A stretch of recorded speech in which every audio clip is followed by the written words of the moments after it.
line of work, sometimes people assume that I am a rabbi. I am not.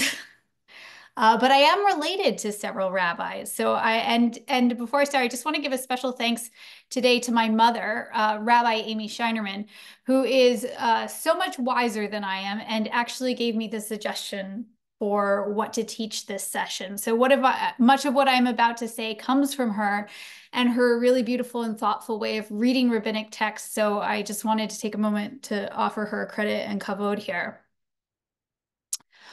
Beryl, are you all set with the source sheet? Okay, so I'll let you bring that up and share it, please. What I want to talk about today is boundaries. 1 year ago, a boundary was terribly, violently, and tragically violated when terrorists poured into Israel and slaughtered over 1,000 people. In the process, violating every boundary society has placed around decent behavior. And boundary violation feels like a theme of the entire year we have lived through since that day. It has now been exactly 1 year since that occurred. And traditionally, in Jewish practice, mourning, even for a close relative, lasts less than a year.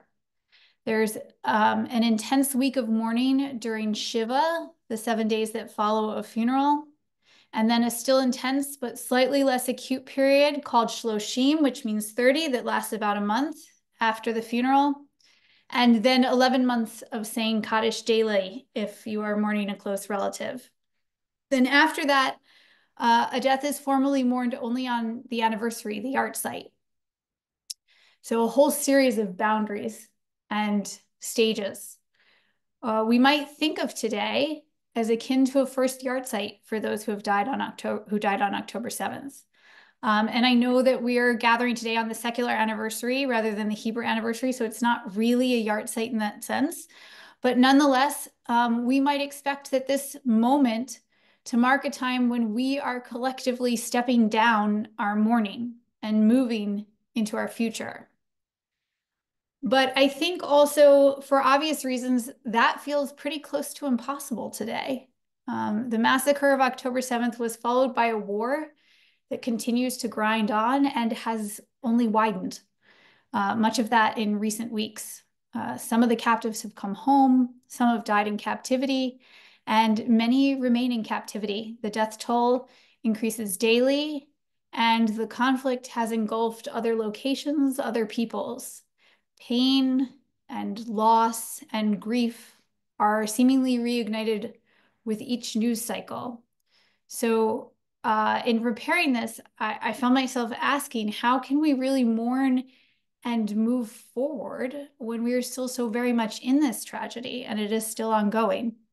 There's no real clear line. There's no boundary again. You know, we're at an anniversary that is impossible to ignore. But is it a shift? Is it something new? I don't have good answers to these questions. But what I would like to do with you today is think about boundaries. And in some ways, the entire Mishnah, indeed all of rabbinic literature, is all about boundaries, right? And it's about determining what is sacred and what is profane, what is pure, what is impure, what is lawful, what is not lawful, what is good and right, and what requires our atonement. And the Mishnah is such a huge, gigantic, omnibus book, in part because the answers to most of these boundary questions are simply not straightforward. And one really concrete physical, but also symbolic representation of a boundary in Jewish tradition is the Tichum Shabbat, the Shabbat boundaries. The Shabbat boundary. The rabbis understood that one of the many requirements of observing Shabbat is a prohibition on travel. They get this from Exodus 16:29. I didn't bring you that text, but I will just read it for you. It states, "Behold, the Lord has given you the Sabbath. Therefore, he gives you on the 6th day bread for 2 days. Each man shall stay put and not leave his place on the 7th day." So if you read this in context, the biblical requirement is pretty clear. God provides manna in the wilderness for the Israelites, miraculous food for them to eat. It rains down For 6 days, on Friday, a double portion is rained down from heaven, and people are expected to gather that full double portion and not travel to gather more manna on Shabbat. And the rabbis derive from this a rule that one may not, in general, travel outside of a settlement on Shabbat. And if you do travel and transgress this boundary, then you are in violation and you have to wait out there until Shabbat is over. So let's look at what the Mishnah has to say about this. We're in Tractate Eruvin. We're going to start with Mishnah 411. One who intentionally went out beyond his Shabbat limit, even if it's only 1 cubit, a cubit is about 18 inches, a foot and a half, may not re-enter. Just setting basically 1 step outside the boundary and you may not re-enter. And Rabbi Eliezer says, if he went 2 cubits out, he may re-enter, but if he went 3, he may not re-enter. Now, this disagreement, as many things are in the Mishnah, is kind of technical and nerdy, but I do like to explain those things. So here goes. It's forbidden, as I've said, to travel outside a settlement on Shabbat.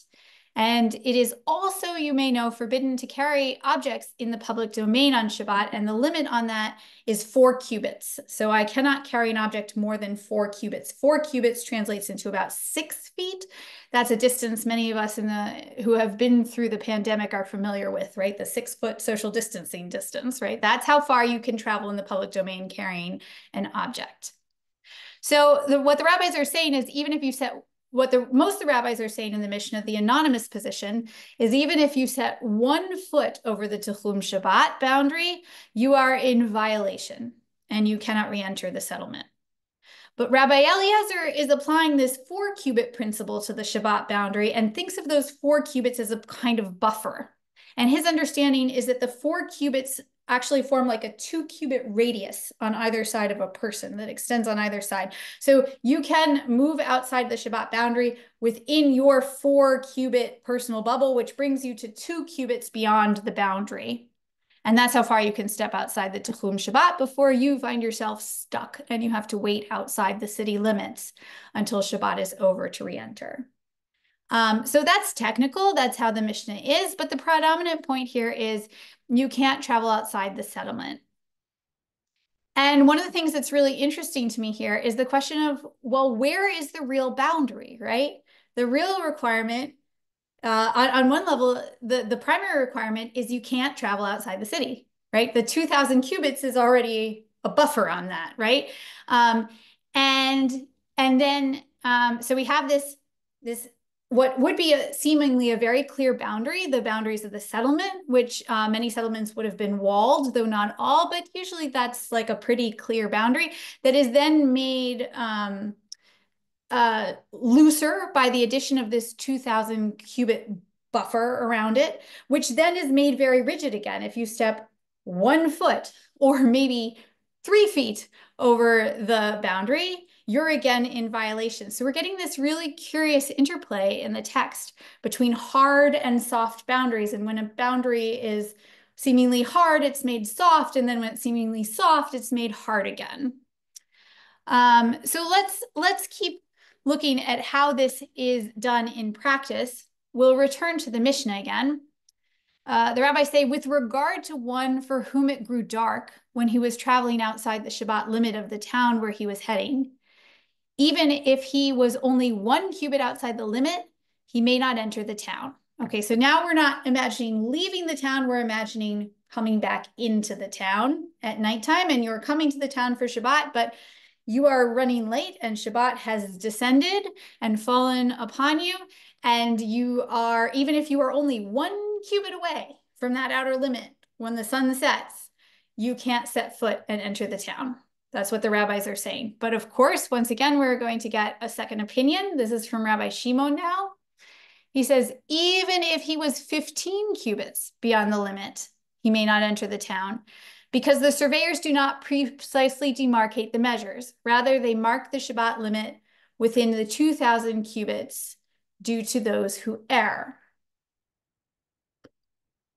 All right, what is Rabbi Shimon talking about?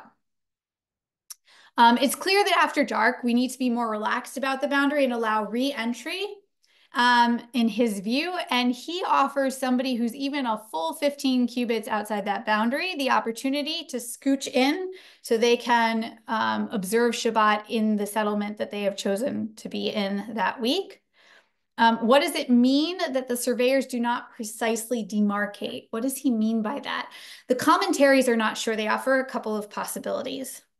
One possibility is that the surveyors set up the boundary, the Shabbat boundary, intentionally 15 cubits shy of the true boundary. So once again, they have marked out a boundary that's supposedly 2,000 cubits, but they have intentionally left 15 extra cubits there for precisely this kind of situation, right? So the idea is it says the boundary is here, but we all kind of know that it's actually 15 cubits beyond, and that's another fence around the Torah, right? So that's one possibility. Another possibility in the commentaries is no, this is really a lack of precision on the part of surveyors. We'll learn later in the Mishnah that the way they measure this 2,000 cubit distance is with a 50 cubit rope. Right? Okay, so you take a 50 cubit rope and you stretch it out beyond the city, and then you do that again and again and again. And if you do that 40 times, you have arrived at 2,000 cubits outside of the city. But of course, if you are remeasuring 40 times with this rope, if you have a margin of error of, say, 2 handbreadths, right? And you repeat that mistake 40 times over the course of measuring, this could result in an error in the boundary, bringing it 15 cubits within the actual boundary. All right, this is how the Mishnah, most of the Mishnah is all these technical discussions and disagreements.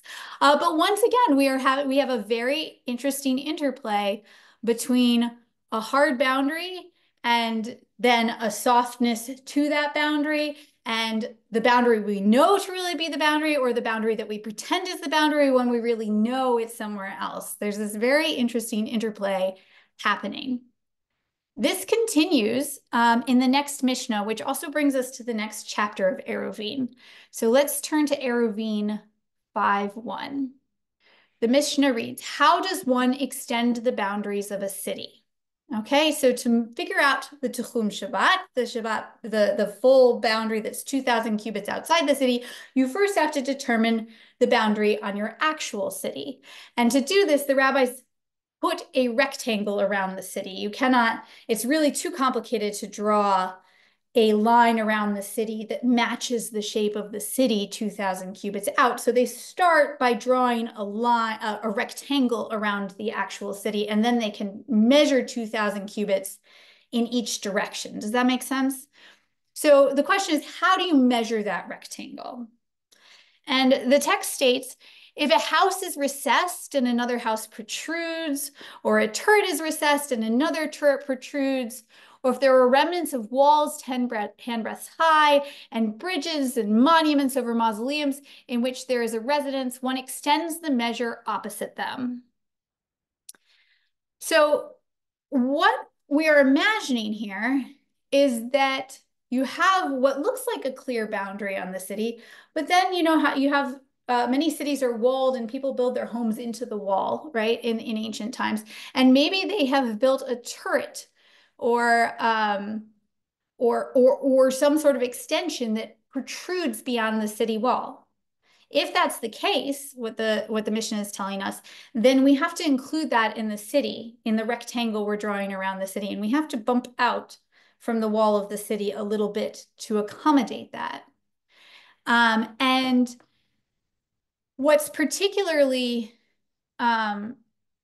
interesting to me here is they then also include these structures that we don't normally think of as residences, right? We have bridges and monuments over mausoleums, right? Okay, so a bridge and a mausoleum are not normally a home, at least not for the living, but it's clear from this text that in this time there were people who took shelter there and lived there. So again, we have a very interesting situation in which we are extending the definition of what counts as a home. And if people live in these structures, which may be beyond the strict limits of the city, then we have to extend the strict limits of the city to accommodate them. And only then can we draw the rectangle around the city to determine what the exact dimensions of the city are for measuring our Shabbat boundary. Okay, I'm just check if there are any questions. If you do have questions, please go ahead and feel free to put them in the chat. I don't see anything that requires addressing, but I can miss it if I'm looking at my notes. All right, I have one more Mishnah that I want to share with you today. And then that I think will be enough for now. This is the next Mishnah in the sequence, Eruvin 5:2. And this is about a karpef, a buffer measure of about 70 cubits. Okay, so that's what that word means. So one allocates a karpef to every city. This is a statement of Rabbi Meir. So what is this buffer of 70 cubits got to do with everything? And the rabbis say they spoke of the addition of a karpef only with regard to a space between two adjacent cities. How so? If this city has 70 cubits and a remainder vacant on one side, and that city has 70 cubits and a remainder vacant on the adjacent side, the two areas of 70 plus cubits overlap, and the karpef combines the two cities into one. Okay, so if I have two cities who are very close, that are very close to one another, then for the purposes of drawing a Shabbat boundary around a city, I actually combine them to make one big city. So again, we have this really interesting interplay of boundaries functioning differently depending on context. Where we understood two settlements during the week, these two during the week, we understand this to be two settlements. During Shabbat, they functionally kind of become one. So now I want to draw back a bit and remind us that I'm bringing these texts less to offer a definitive statement on this very complicated moment we find ourselves in. It feels really important to mark this boundary in time, this moment when we shift from living in the year that followed the tragic events on October 7th to a time when those events begin to recede a bit in history. But I also want to name that this boundary doesn't entirely feel like a boundary for all the reasons we've mentioned, because though we disagree on many things, I think we can all agree that this is very much not over for any of the parties involved. And it is so hard to mourn and move forward when there is no clear end or boundary. So I'm going to conclude there. Also not an easy end or boundary to this discussion, and just sort of open this up and ask you guys, how does today feel like a boundary and a threshold for you, and how does it not? And what are your feelings today? I intentionally kept the presentation a little short to allow for a bit of discussion at the end.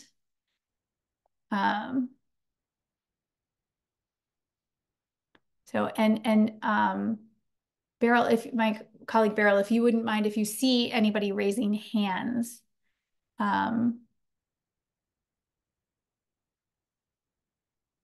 wants to jump in on your thoughts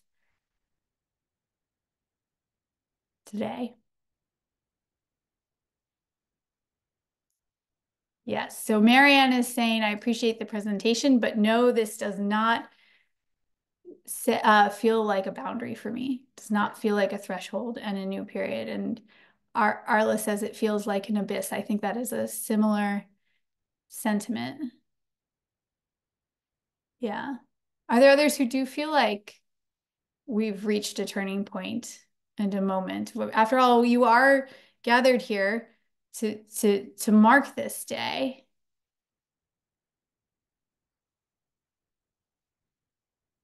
Yeah, Jay says, I agree. It's not a clear yard site, just a terrible ongoing horror. And for Jana, it feels like a precipice because we don't know what is happening next. Yeah. I think a lot of people are having this experience that it feels not so much like a boundary. Yeah, Beryl. We have a question from Bob, raised his hand. So Bob. Yeah, hi. For me, it seems like this is a time to mark a shift. It's not perhaps a boundary in the way we are looking at the war up to now and the opportunity to revise or change our thinking as to how do we proceed from here.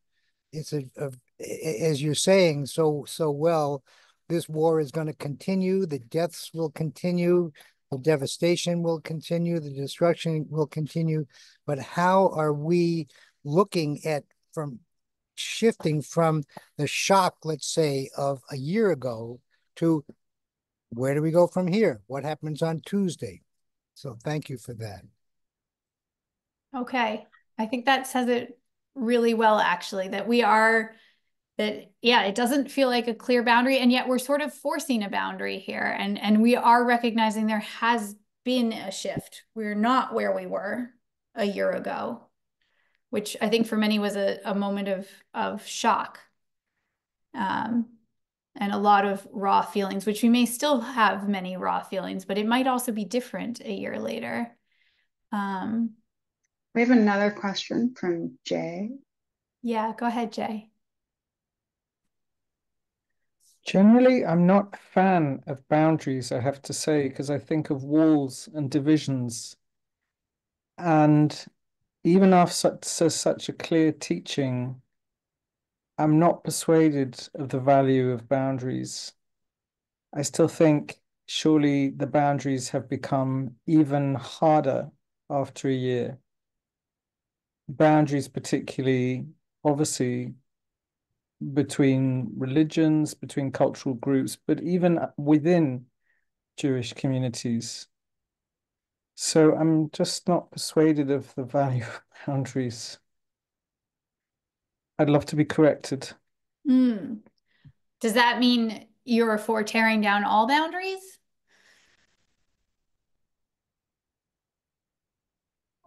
Not to produce anarchy, obviously, but taking down walls can be an act of love and Mhm. friendship, Yeah, that it certainly particularly where can. you question your own boundaries. To me, to be in love with someone is to, or to love someone is to open yourself to the other. And, even within my tiny community in the north of England, we are divided. There are boundaries within our community after a year that didn't exist previously or weren't manifest previously. Yeah. Yeah, that's another part of the experience of this year that I didn't name explicitly. So I'm glad you brought it, that there was a sense that the events of October 7th, I think in many ways united Jews and in many ways divided them. Yeah, and this what interests me about these texts in part is this constant tension between building boundaries and then tearing them down and then reestablishing them because we need them, and trying to figure out what's the right amount of boundary. That's a lot of what I'm reading in these texts. What's the right amount? What's the wrong amount? Because as you said, I think we need some. They need some boundaries, right? They do want to observe this Shabbat requirement of staying in a settlement, but how strict should we be and how do we establish those boundaries? Well, the details become very murky very fast. So thank you. Beryl, who else can we call on here? Let you steer. Uh, it's Mara. I'm taking over for Beryl for now, but Okay, Mara, hello. we'll go to Julie, and if there's time, then we'll go to Carol. Hi, Julie. Hi. I just wanted to say, I think actually the text is a beautiful example of boundaries needing to shift constantly. And that to respond, Jay, it's sort of like in a way, it's agreeing with you and with all of us that like situations and ambiguity of safety, especially, means the boundaries have to change and have to be sort of like a moving target. And I would also say that intimacy and intimate relationships require taking down boundaries, but also maintaining them. Otherwise, people become completely enmeshed. And so intimacy involves boundaries as well. Yeah. So complicated. And a reminder of how complicated even simple acts of boundary drawing can be. Can be. Thank you, Julie. Carol, you should be able to unmute now. Okay. Hi, Carol. Good to Hi. see you. Hi, Dr. Scheinerman. Thank you for your presentation. I love the theme of boundaries. I wasn't expecting it today, but I think that's where we all are. And the reason why it's provocative is, and perhaps maybe healing, is because we all have them. And what's interesting about human lives is where we live between the boundaries, or literally on the boundaries in a liminal way. Boundaries are complicated, and sometimes we're aligned with both sides. And sometimes our emotions are in conflict, like today, very much in conflict. And that's where we're between the boundaries. We haven't figured it out yet. We don't know what will happen tomorrow. We're living, kind of holding our breaths in a kind of liminal, between the boundary kind of mourning way. Yeah. So thank you. Thank you, Carol.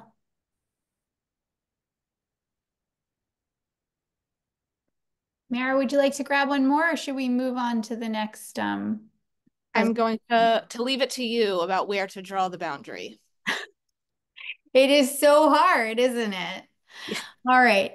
So I don't want to intrude on the time of the next person who is presenting at 1/2 past the hour, whatever hour it is for you, where you are coming in from.